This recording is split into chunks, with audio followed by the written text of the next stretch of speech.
Video, I'll be showing you how to reassemble your Victor XM-PX3 mini disc player. This player is sold outside of Japan to non-domestic markets under the JVC brand. Both units are identical, however. This is our main board assembly. I am not going to show disassembly and reassembly from a lower level than this, because usually most servicing is done at this level without disassembling the board from the laser deck, laser assembly, unsoldering the battery compartment, or removing the remote headphone jack. So this unit can be considered a singular unit and is the starting point for the reassembly. In addition, we have the bottom case, we have the top case.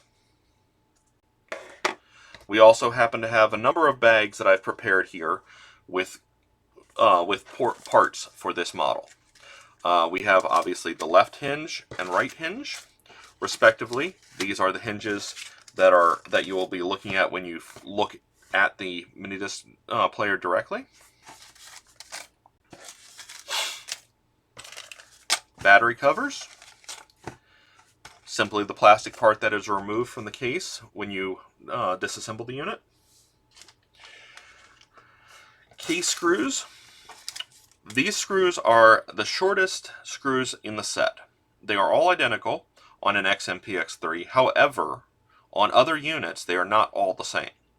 On this model, you can tell the difference between them from the board screws or from the eject mechanism screws, because they are silver, usually. On this model, however, this specific model with the dragon logo, they are strangely enough black.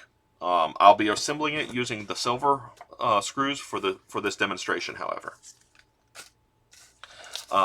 In the case of the black screws, if you can see here, the black screws are identical to the silver screws, however.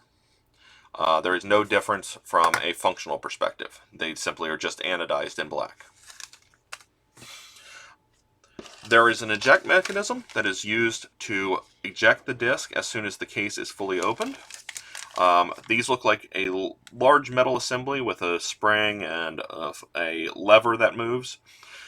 I recommend not disassembling these any further, and I'm hoping that you have not, because reassembling these is not particularly fun. We also happen to have board screws. Board screws come in two different forms. There are black long screws that happen to have a rather large size on them, as well as a larger style, which I will illustrate later on. But you may be able to see it here. That happens to have a larger shank at the top of the screw.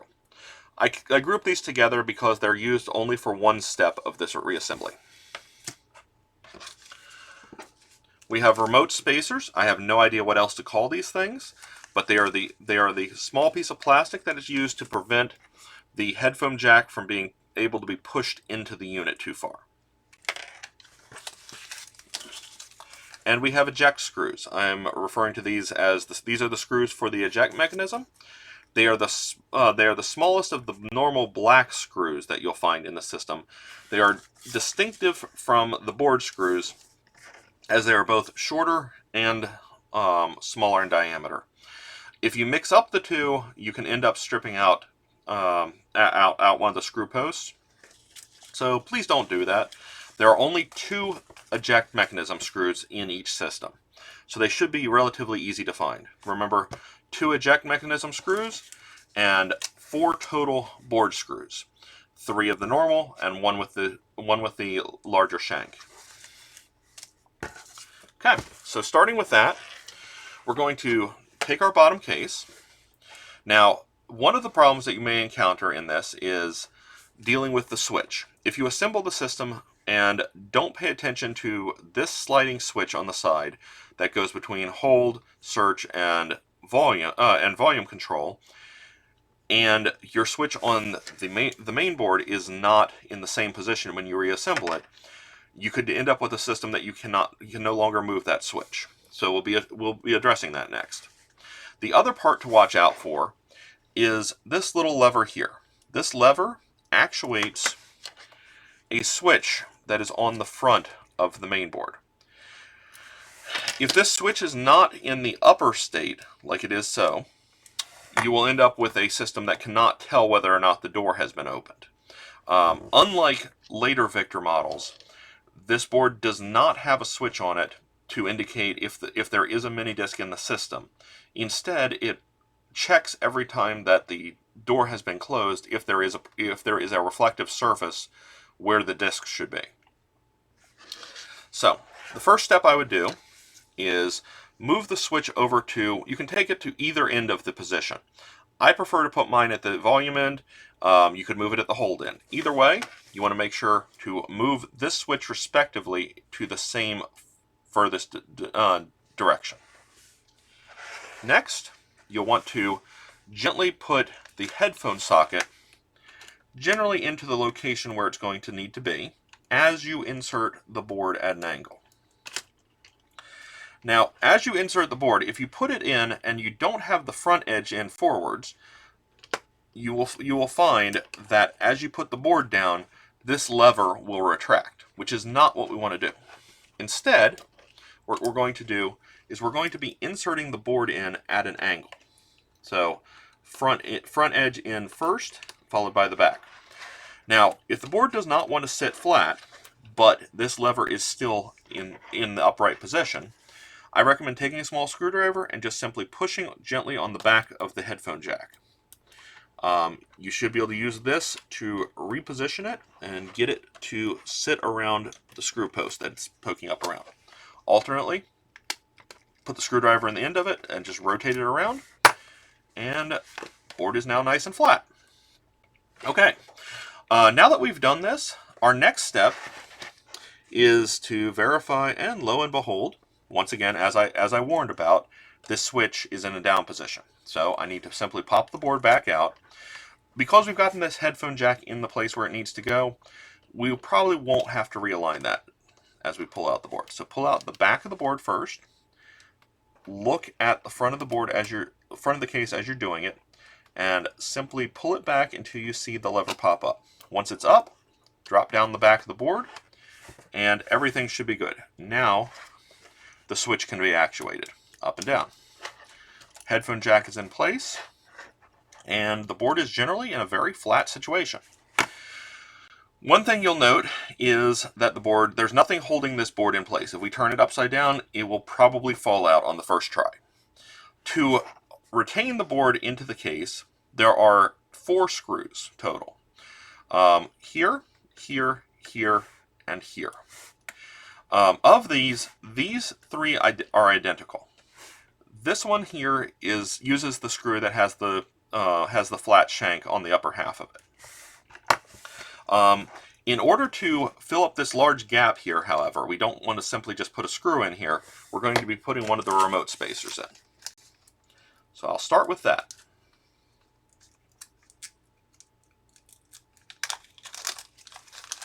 Also, I should mention, before we continue any further, if you put some pressure down on the board, you should be able to verify that your switch can still actuate. As you can see here, in the process of me realigning the board, this switch moved forwards. Once again, a problem. So, because I know that the switch on the board is in the volume position, I will simply tilt up the back of the board slightly, slide the switch here, and then put the board back down. Now when I put pressure against the board, I can now move the switch and hear it click into each of the 3 positions. Okay, so let's continue back on what we were doing. This is the remote spacer. The remote spacer should fit in at an angle to the top. And as you put it in at an angle, it will fit around the back edge of the remote. Once it's done, you can just simply drop it in, and we are now ready to put in the board screws. Now, there are 4 board screws that we need here, as I mentioned before. 3 that are identical, and that is a lot more than I needed. So 1, 2, 3. You will only have 4 in your set if you have only taken apart 1 unit. So a total of 4 screws. 3 of them should be identical. One of them, this one specifically, has a longer shank on it. Or it not just longer shank, but it also has the flat top. It's very unmistakable. So I'm going to put the rest of these screws away.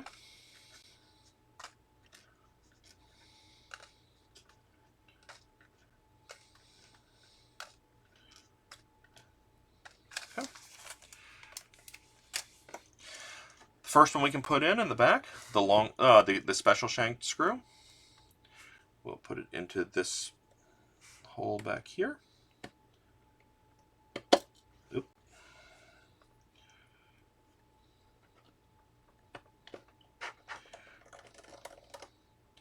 Gently tighten down. Do not over tighten.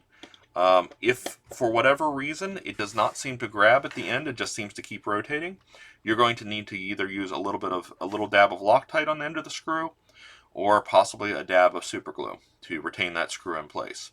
I would recommend towards the Loctite because the super glue will make it much more difficult or damage the screw standoff when you try to disassemble the unit in the future.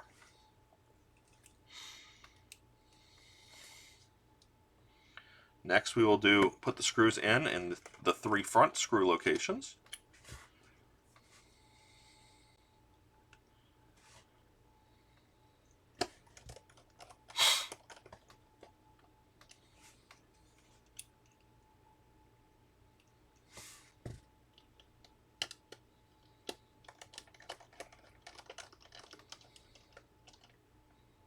Once again, nice and snug. And you will see now that this board will not come out. It is nice and sturdy, and you can no longer, at this point, remove the board or do anything else to modify that. The next step I would recommend is not to put in the eject mechanism, but instead to put in the right hinge. So let's take one right hinge. It should look like this. You'll note the difference between it and a left hinge, as the left hinge happens to have a springing mechanism or springing latching mechanism on it. The right hinge, on the other hand, does not have this and simply moves freely. Okay. The process by which I insert this is to put it in the position it's going to go. It's going to go like this.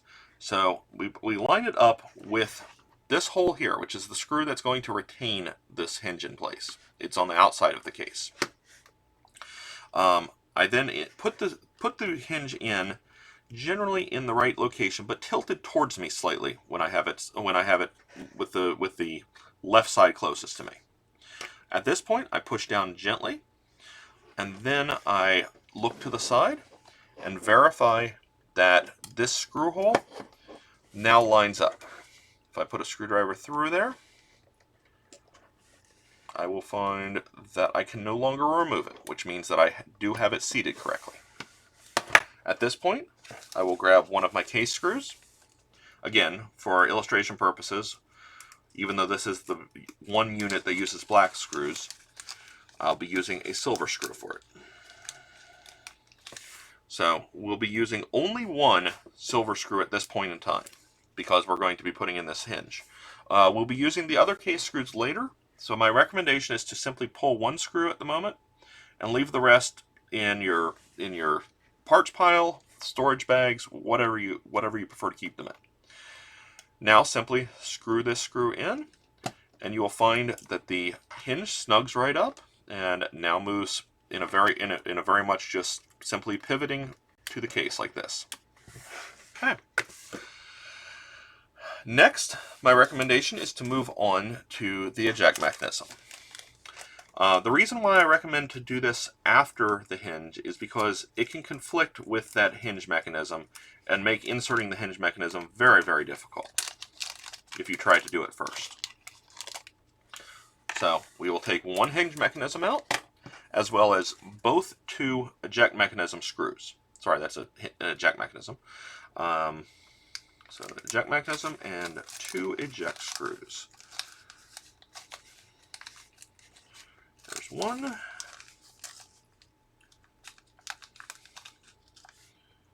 And there's another. Okay. To put the eject mechanism in, we're going to be looking at this large raised plastic piece right in the middle. Also, just for reference, if your eject mechanism does not look like this, but instead has the piece pulled back like this, you'll want to release it, because inserting the disc and verifying everything is good is going to be a little more difficult with it in this position. To release the mechanism, simply put a little pressure on the back of this lever right here. You'll find that it will spring-loadedly pop forwards, and we are good to go at this point. Now, this rectangular protrusion that pokes up will be fitting into this rectangular with round sides, I should say, opening. So we will simply put it in, slightly tilted towards the hinge, and it should sit right on down to that. Don't worry about it sitting perfectly flat. As we screw it in, it's going to fit in a lot more straight. Okay, so we'll take these 2 screws. You can screw in either of the 2 screws first. However, there are lots of little holes on here. The screw holes we're going to be using are aligned along the middle axis of it. One right here.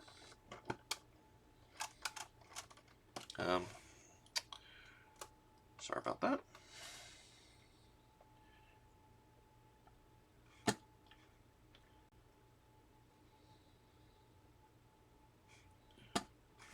There we go. Once again, these are very, very shallow screws and only take a small number of turns to be screwed fully in. Definitely make sure not to overscrew them. And the other screw will go right here. So once again, right here and right here. Okay. At this point, your hinge mechanism is inserted, should not move, should sit very flat, and everything should be good there. Next up, we're going to be putting in the left hinge. Now, the left hinge, once again, just like the right hinge, will use case screws. Looks like I already pulled out a left hinge, so we'll be using this one. Now, if you look at the left-hand side of the unit, you'll see that there are no screw holes here, save for one right next to the battery compartment. If the unit's fully assembled, normally the battery compartment cover covers over top of this and makes it less evident that this is how you actually remove that hinge. That's the one screw we're going to be putting in this case. So without much ado on this, we'll be trying to shove this in here. This is a little bit more finicky, but my recommendation is to look at how this is assembled. This screw hole obviously must line up with this screw hole. This vertical plastic tab, one might say, that you can see inside this nicely translucent case is going to be going against this insert with this little lip hanging over. So between the two, it should line up as we insert it. So we will just put it in slightly and wiggle it around a little bit, and it snaps right in. The screw hole also, once you feel the snap, you'll find that the screw hole lines up perfectly and doesn't really unalign on its own. So let's take a case screw now.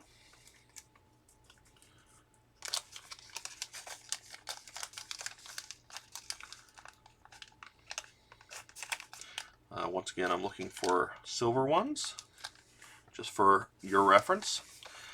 Once again, a nice short silver screw will be the screw you're looking for, unless you're working on the Dragon case, in which case it's black. We'll be screwing this in right into that little hole right by the battery compartment. Nice and snug. Once it's in, you'll note that there's no lateral movement, and you can now move the door hinge up and down with a small snap at each end, or at least, sorry, it should snap into position when it's in the open position. In the closed position, it will be moving freely. Okay, while all the time the right hinge has no snapping movement in either position. Okay, at this point, we need the one part I forgot to move over here. you'll be needing the actual tray for the mini discs. That is this unit. This is how the mini discs are put into the system, and it's what allows you to put pressure down on the lid and move the entire mini disc down at once, rather than just one side or the other.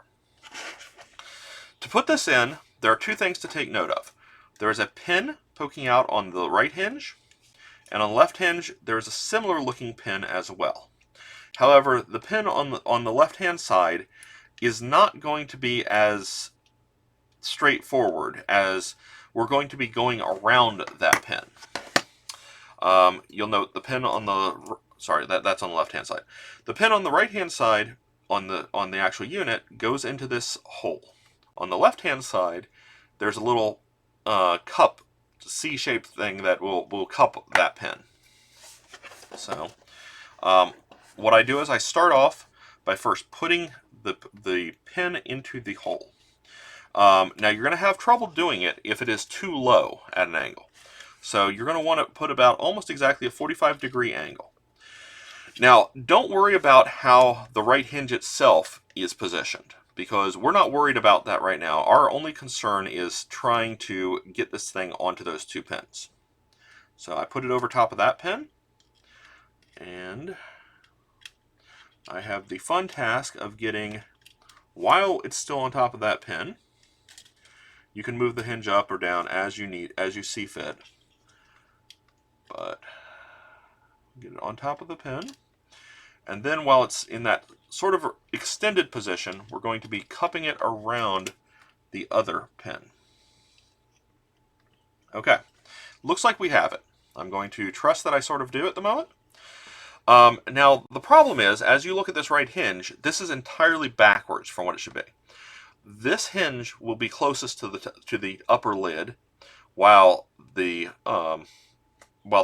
disc tray will be closest to the bottom. So what we need to do simply here is start tilting it downwards and bring this up and above it.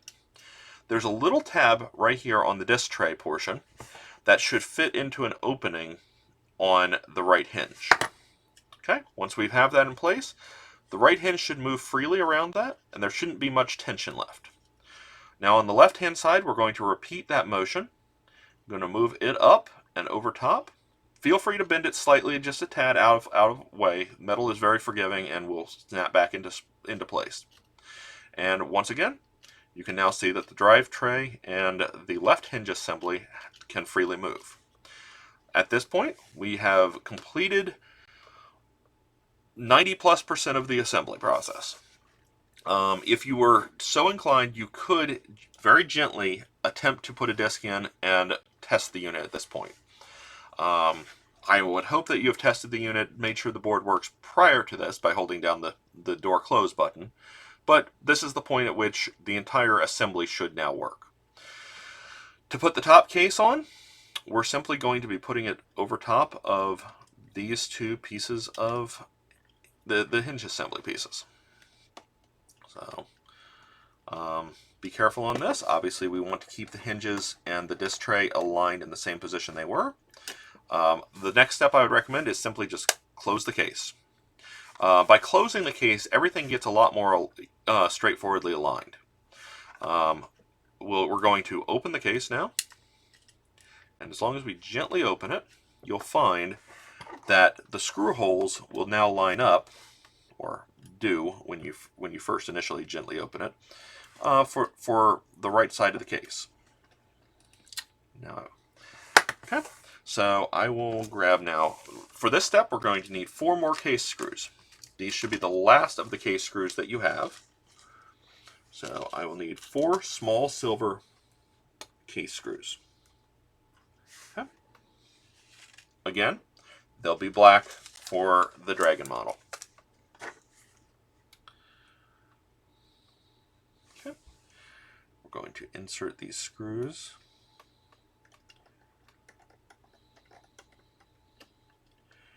And with luck, I will have everything lined up here. Sorry, I'm moving this out of frame somewhat, just for visibility's sake on my half.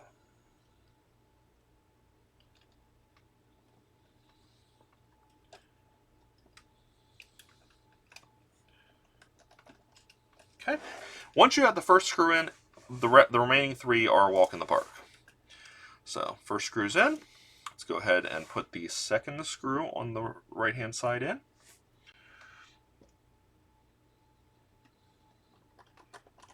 Okay. We'll switch over to the left-hand side. Now you'll see, obviously, in this case, because the case was closed, there's nothing to pull the left-hand hinge open into its snapped open position. So we're going to do that manually. And that opening action alone will put it in position with the screw holes, or close enough that we can realign it manually.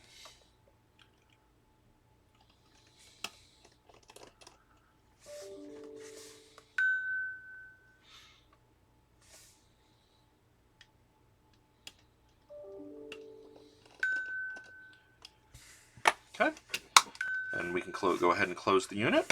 And for the absolute last portion, we're going to install the battery cover.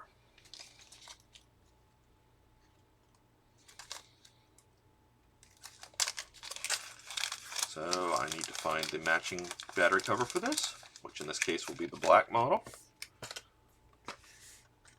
Go ahead and tilt outwards now for the first time, or the first time you are actually going to need it, the battery contact. Go ahead and line it up with there's 2 grooves on each side. We're going to slide it on the unit. Once it's in this state, halfway inserted, it should just hang there. It shouldn't come loose. So go ahead and continue pushing it on. You'll hear a snap, and that is simply this portion of the battery contact popping over top of a one-way plastic shim. To remove this again, if you need down the road, simply put a little pressure upwards on it, and then while you're pulling outwards. But in this case, we want it on there, so we close it, and we are complete. The assembly is completed. We can verify everything's good now by going ahead and opening the unit. Depending on your unit, some seem to be more springy versus others. I've also noticed that with the disc in, sometimes the springing motion is a little more straightforward.